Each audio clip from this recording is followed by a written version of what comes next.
Athenaise went away one morning to visit her parents, 10 miles back on the Bon Dieu River in Louisiana. She did not return in the evening, and Cazot, her husband, was worried. Cazot expressed his worries to his servant, Félicité, who served him dinner. He ate alone by the light of a coal-oil lamp. Félicité stood nearby like a restless shadow.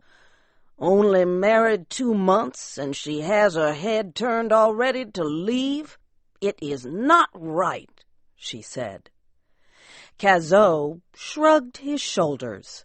Félicité's opinion of his wife's behavior after 2 months of marriage did not matter to him. He was used to being alone, and did not mind a night or 2 of it. Cazot stood up and walked outside. The night was beginning to deepen and gather black around the groups of trees in the yard. Far away, he could hear the sound of someone playing an accordion. Nearby, a baby was crying. Cazot's horse was waiting, saddled. He still had much farm work to do before bedtime. He did not have time to think about Athenaise, but he felt her absence like a deep pain. Before he slept that night, Cazot was visited by an image of Athénaise's pale young face, with its soft lips and sensual eyes. The marriage had been a mistake. He had only to look into her eyes to feel that, to sense her growing dislike of him. But the marriage could not be undone, and he was ready to make the best of it, and expected the same effort from her. These sad thoughts kept Cazot awake far into the night. The moon was shining, and its pale light reached into the room. It was still outside, with no sound except the distant notes of the accordion.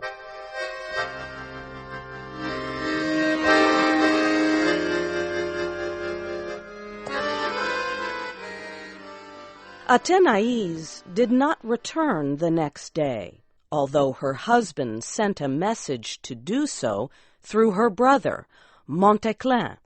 On the 3rd day, Cazot prepared his horse and went himself in search of her. Athénaise's parents, the Michets, lived in a large home owned by a trader who lived in town. The house was far too big for their use. Upstairs, the rooms were so large and empty that they were used for parties. A dance at the Michet home and a plate of Madame Michet's gumbo were pleasures not to be missed. Madame Michet was sitting on the porch outside the house. She stood up to greet Cazot. She was short and fat, with a cheery face, but she was clearly tense as Cazot arrived. Monteclin was there too, but he was not uneasy. He made no effort to hide his dislike of Cazot. "Dirty pig," he said under his breath as Cazot climbed the stairs to the porch. Monteclin disliked Cazot for refusing to lend him money long ago.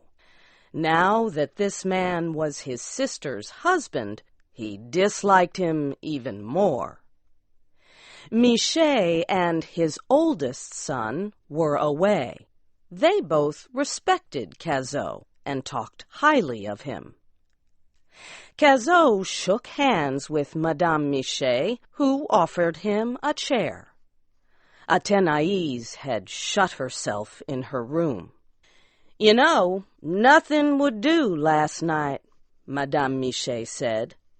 Athenaise just had to stay for a little dance. The boys would not let their sister leave.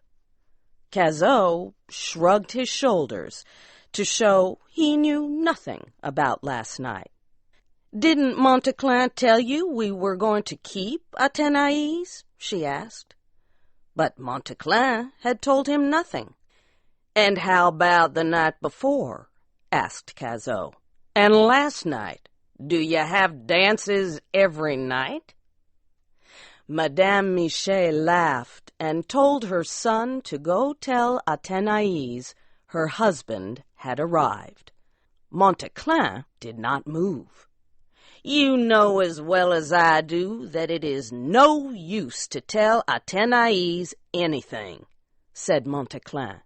"You and Pa have been talking to her since Monday.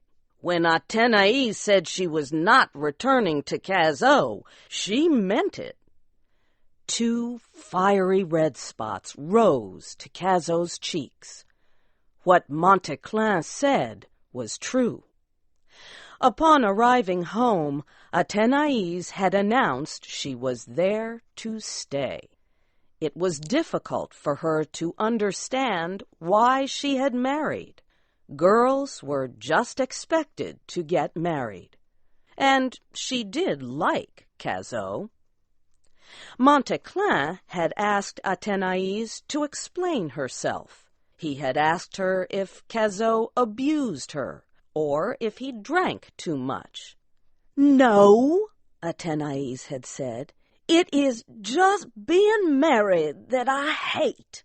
I do not like being Mrs. Cazot. I want to be Athenaise Michel again. I do not like living with a man, all his clothing everywhere, and his ugly bare feet." At the time, Monteclin had been sorry his sister had no serious evidence to use against Cazot. And now there was Cazot himself looking like he wanted to hit Monteclin. Cazot stood up and went inside the house to his wife's room. "Athenaise, get ready," he said quietly. "It is late, and we do not have time to lose." Athenaise was not prepared for his calm request. She felt a sense of hopelessness about continuing to rebel against the idea of marriage. She gathered her hat and gloves. Then she walked downstairs past her brother and mother, got on her horse, and rode away. Cazot followed behind her. It was late when they reached home. Cazot once more ate dinner alone. Athenaise sat in her room crying.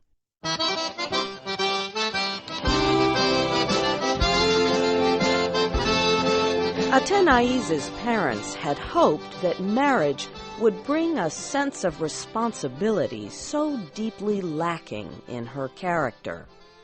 No one could understand why she so hated her role as wife. Cazot had never spoken angrily to her, or called her names, or failed to give her everything she wanted. His main offense seemed to be that he loved her, and Athenaise was not a woman to be loved against her will. At breakfast, Athenaise complained to her husband. "Why did you have to marry me when there were so many other girls to choose from?" she asked. "And it is strange that if you hate my brother so much, why would you marry his sister?"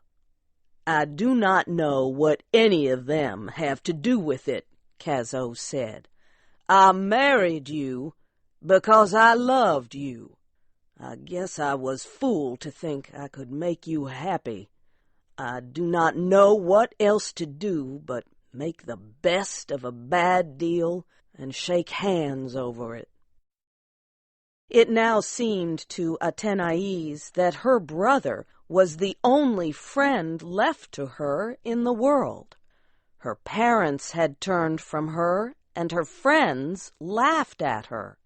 But Montéclin had an idea for securing his sister's freedom. After some thought, Athenaise agreed to his plan. The next morning, Cazot woke up to find his wife was gone. She had packed her belongings and left in the night. Cazot felt a terrible sense of loss. It was not new. He had felt it for weeks. He realized he had missed his chance for happiness. He could not think of loving any other woman, and could not imagine Athenaise ever caring for him. He wrote her a letter stating that he did not want her back unless she returned of her own free will.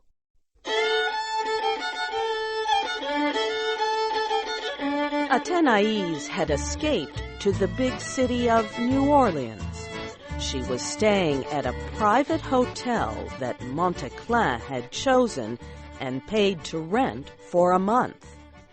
A woman named Sylvie owned the hotel and took good care of Athenaise. Athenaise soon became friends with Mr. Gouvernail, who was also staying at the hotel. This friendship helped her feel less lonely about missing her family. But Mr. Gouvernail soon started to fall in love with Athenaise. He knew she was uninformed, unsatisfied, and strong-willed, but he also suspected that she loved her husband, although she did not know it. Bitter as this belief was, he accepted it. Athénaise's last week in the city was coming to an end. She had not found a job and was too homesick to stay any longer. Also, she had not been feeling well. She complained in detail about her sickness to Sylvie. Sylvie was very wise, and Athenaise was very stupid. Sylvie very calmly explained to Athenaise that she was feeling sick because she was pregnant. Athenaise sat very still for a long time thinking about this new information. Her whole being was overcome with a wave of happiness. Then she stood up, ready to take action. She had to tell her mother, and Cazot. As she thought of him, a whole new sense of life swept over her. She could not wait to return to him. The next day, Athenaise spent traveling home. When she arrived at Cazot's, he lifted her out of the horse carriage, and they held each other tight. The country night was warm and still, except for a baby crying in the distance. "Listen, Cazot," said Athenaise. "How Juliet's baby is crying.